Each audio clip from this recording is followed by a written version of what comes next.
আমি এবার নির্বাচনে অংশগ্রহণ করেছিলাম।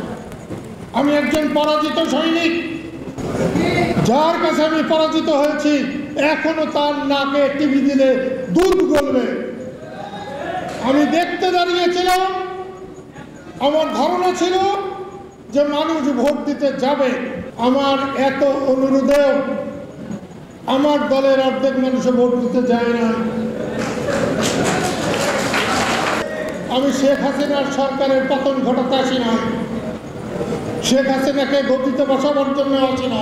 এটা সত্য, এ আওয়ামী লীগ মৌলানা ভাসানীর আওয়ামী লীগ না, বঙ্গবন্ধু শেখ মুজিবের আওয়ামী লীগ এটা না,